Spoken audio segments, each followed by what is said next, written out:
I am Deontay Hutchinson. My name is Kareem Johnson, and we're here to explain why marijuana should be legalized on the federal level.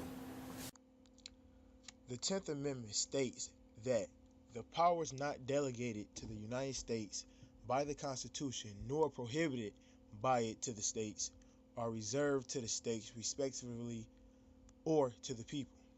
So, according to the 10th Amendment, the federal legislative branch of the United States has the power to regulate only matters delegated to it by the Constitution. Other powers are reserved to the states or to the people, which should mean that the legalization of marijuana should be left to the states or the people to decide, not the federal government. To start things off, we decided to get an opinion from someone who has been in the medical field for over 25 years. I'm here with Trent Johnson, critical care paramedic, and I want to get your opinion on the legalization of marijuana on a federal level. I think that medical marijuana, should be legalized because there are a lot of people who are sick with cancers, people who have different illnesses such as glaucoma, need the marijuana, in order to make them feel a little bit more relaxed or make them feel a little bit more comfortable. We decided to go out and find a medical marijuana patient. That patient is Terry Canty, who has been in a wheelchair for over 25 years. I'm here with Terry Canty. Terry, do you have a certified marijuana card? Yes. How has marijuana helped you in your life so far? Well, it has helped me far as with my pain, and it helps me with my muscle spasms. As you know, by me being in this wheelchair, I have nerve damage. It helps me with my nerves, it helps me with my appetite. It also keeps me relaxed. Marijuana out of a dispensary, do you believe that is a lot safer than buying off the street? Yes. For number one, you don't have to worry about getting robbed. You don't have to worry about getting carjacked. Then, for number two, you already know what you're buying. You can see what you're buying. If you go somewhere else and buy it, it could be sprayed with chemicals. It could be a lot of different stuff that you may buy that you don't want. It's not good for you. So when you go to the store, at least you can see what you're buying. Thank you.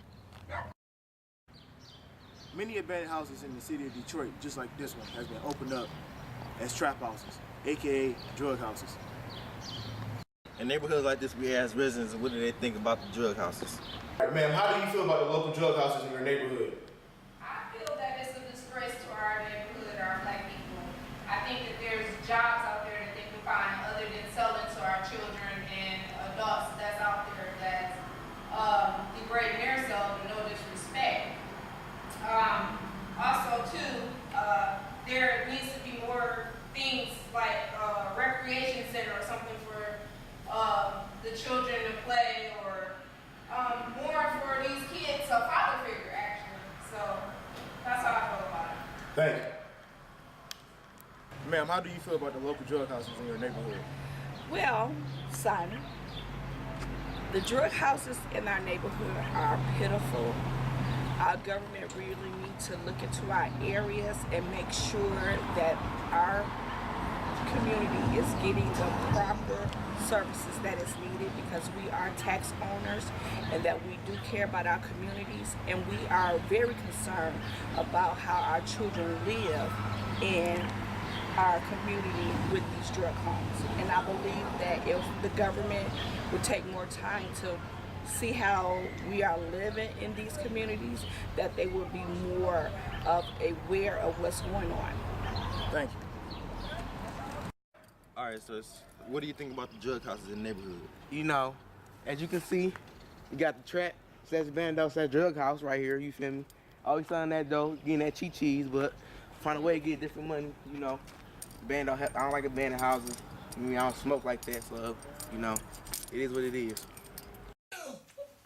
Terry, how do you feel about the weed houses in your neighborhood? Well, number one, I think the weed houses in the neighborhood is bad for the younger kids because they can go and buy weed, and their parents don't know it.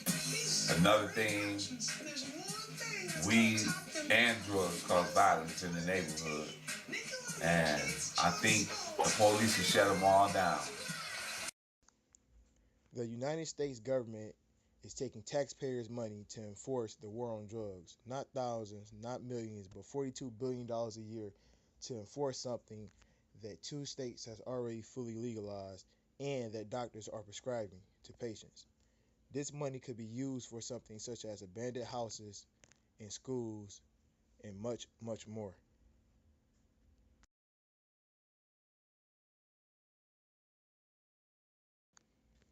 In 1998, Congress enacted an amendment to the Higher Education Act that denies loans, grants, and even work study jobs to tens of thousands of would-be students every year who have drug convictions. These restrictions were harsh because they could prevent past offenders from attaining a college education for a joint smoked years ago. They also forced students to spend more time working to pay for school, reduce their course loads, or drop out of school entirely. We've decided to speak with a local resident who has been denied financial aid because of a drug conviction months ago. My name's Philip. And how has marijuana affected you so far in your life?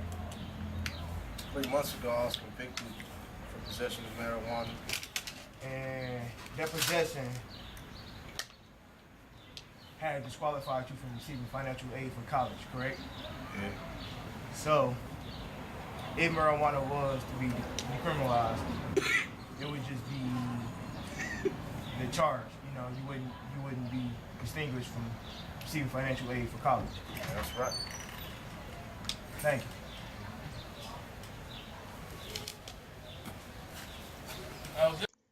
If marijuana was to be decriminalized, Philip and tens of thousands more students would be able to receive financial aid for college. I also decided to speak with Cynthia Johnson, a person who has been working in the medical field for over 15 years, and got her opinion on the legalization of marijuana. Do you think marijuana should be legalized? Eventually, I do believe marijuana will be legalized, and I think it should be legalized because people are going to continue to smoke marijuana just as they smoke cigarettes, just as they drink alcohol. I work in the emergency department at St. Andreas, and I see more injuries due to people drinking alcohol. It alters their mental status. They're not aware of what's going on around them, whereas I noticed that when I have a patient that smokes weed, it doesn't seem to do that. They are aware of their surroundings, they're aware of what's going on. Whereas alcohol, they're not aware of anything. So eventually they will legalize marijuana. Thank you. I'm sitting here today with James Cotton. James. Yes, sir. Personally, how many people do you know that smoke marijuana? Man, there's so many people I know who smoke weed. I don't Can't even count anymore. Can't count. By this time, I think it's pretty safe to say that the war on drugs is not having an effect on the use of marijuana. Instead, marijuana is actually hurting the economy. Spending $42 billion a year on something that the majority of the people of the United States want is just hurting us. Prescribing marijuana to people for things such as glaucoma, cancers, and paranoia. Legalizing marijuana will put restrictions on it so that kids won't be able to get access to it. With all of these facts said, it is pretty obvious that the war on drugs is not going to stop the use of marijuana. Prohibition is not working. It's time to legalize marijuana on a federal level.